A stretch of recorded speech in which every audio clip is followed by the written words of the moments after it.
কি ভিডিওর শুরুতে দেখে মনে হচ্ছে আমি ৩০০ ফিটে চলে গেছি? তাই ভাবতেছেন আপনারা? একদমই ভুল ধারণা। আমি চলে আসছি দিয়াবাড়ি উত্তরা ১৭ নম্বর সেক্টর নতুন বউবাজারে। এখানের পরিবেশটা সম্পূর্ণ ৩০০ ফিটের মতন। যারা দূরে একটু যেতে চান না ৩০০ ফিটে, কাছে কোথাও ঘুরে আসতে চান বিকাল টাইমে এবং সি ফুডের টেস্ট নিতে চাচ্ছেন, হাঁস বোনার রুটি কি নাই এখানে, এখানে সব কিছু আছে ৩০০ ফিটের মতো। প্রথমে তো আমি ভেবেছিলাম যে আমি মনে হয় ৩০০ ফিটেই আছি। ভিতরে প্রবেশ করার পরপরই দেখলাম ৩০০ ফিটের মতো লাইন লাগায়ে রুমালের রুটি বানানো হচ্ছে, চালের একটা রুটি, শীত রুটি, এভরিথিং সব কিছুই পাবেন কিন্তু এখানে। এখানে আবার লাইভ পিজাও আছে। এখানে যাওয়ার পরে আমি ডিসিশন নিলাম যেহেতু নানা ধরনের খাবারের আইটেম আছে, তাহলে আমি এখানে ডোসাটা ট্রাই করি। আর শীতের মধ্যে ডোসাটা কিন্তু খুব বেশি ভালো লাগে আমার কাছে। আমি জানি না পার্সোনালি কার কেমন লাগে, বাট আমার কাছে ডোসার আইটেমটা শীতকাল হিসাবে বেস্ট লাগে। তার জন্য আমি 2টা ডোসা অর্ডার করে দিয়েছিলাম, একটা ডিম ডোসা আর একটা হচ্ছে মাসালা ডোসা। আমার মাসালা ডোসাটা প্রায় টেস্ট করা হয়, বাট ডিম ডোসাটা আমি কখনো টেস্ট করি নাই। 2-3 বছর আগে টেস্ট করছিলাম, বাট এখানে যাওয়ার পরে দেখলাম যে ডিম ডোসাটার যেহেতু আছে, আমি তাহলে ট্রাইটা করেই ফেলি, দেখি এটার টেস্টটা কেমন হয়। সো তারপর ডিমের মধ্যে একটু ঝাল কুচি, একটু পেঁয়াজ কুচি আর একটু বিট কুচি দিয়ে এটা সম্পূর্ণ উপরে খুব ভালো করে মিক্স করে নিচ্ছে একদম এই ডোসাটার উপরে। আর পাশেরটা ছিল মাসালা ডোসা।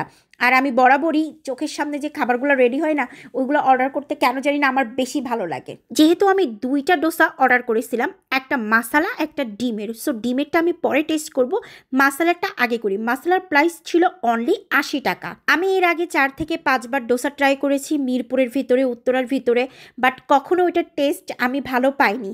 সো আজকে যখন আমি এটা অর্ডার করতেছিলাম, মনে মনে ভাবতেছিলাম যে আজকেও কি টেস্ট ভালো হবে নাকি টেস্ট খারাপ আসবে, আল্লাহই ভালো জানে। যাই হোক, আমি এভারেস্ট টেস্টটা খুবই ভালো পাইছি। বিশেষ করে মটরের ডালের টেস্টটা অনেক বেশি ভালো ছিল। ডোসা দিয়ে যে জিনিসগুলো আমরা খাবো, টক ডাল সাথে একটা মিষ্টি রকম থাকবে, এগুলো যদি ভালো না হয় তাহলে কিন্তু ডোসাটার টেস্ট কখনোই আসবে না। সো সব কিছু মিলাই যদি আমি বলি 80 টাকা হিসেবে পারফেক্ট ছিল। এই টকটার সাথে যে সবজিটা মিক্স ছিল, এইটার টেস্টটা বেশি ভালো লাগতেছিল।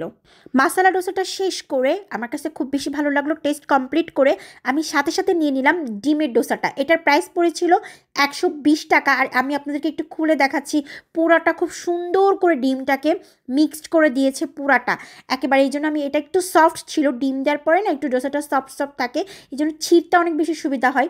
সেটার সাথে সাথে চলে আসছে আমি যখন এই মটরের ডালটা নিলাম, ভাইভটা সত্যি কথা বলতে মাসালা ডোসার থেকে আমার কাছে এইটার টেস্ট বেশি বেটার লেগেছে। যদিও মটরের ডালটা সেমই থাকবে, তবে ডোসাটার টেস্ট একটু ব্যতিক্রম হবে। আমি যদি আপনাদেরকে বলি যে কোনটা সব থেকে বেস্ট ছিল আর কোনটা টেস্ট নিতে পারেন, তাহলে আমি বলবো আপনারা এই ডিমের ডোসাটা ট্রাই করে দেখতে পারেন, কারণ এটার মজাটাই ছিল বেশি। আর এখানে প্রচুর পরিমাণে ক্রাউড হয় যখন সন্ধ্যা হয় বা বিকাল থেকেই শুরু হয়। পাশে দেখলাম একটু ছোটোখাটো মেলার মতন, এখানে বাচ্চাদের কয়েকটা রাইড আছে, বড়োদেরও রাইড আছে এবং আশেপাশে মালাই চা আছে।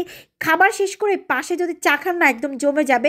যদিও আমি ওই দিনকে এই নতুন বাজারের চাটা টেস্ট করি নাই বা কেমন মজা হবে এটাও বলতে পারবো না, এই জন্য নেক্সট টাইমে গেলে চার টেস্টটা কেমন অবশ্যই আপনাদেরকে জানাবো। আর একটা বিকেল কিন্তু সম্পূর্ণভাবে ভালোভাবে কাটাতে পারবেন, পুরা ভাইব পাবেন ৩০০ ফিটের মতো। আমার আজকের ব্লগটি এই পর্যন্তকে। আপনারা সবাই ভালো থাকবেন এবং বেশি বেশি করে শেয়ার করবেন, যাতে আমি আপনাদেরকে নতুন নতুন আরও ভিডিও উপহার দিতে পারি। আল্লাহ হাফেজ এভরিওয়ান।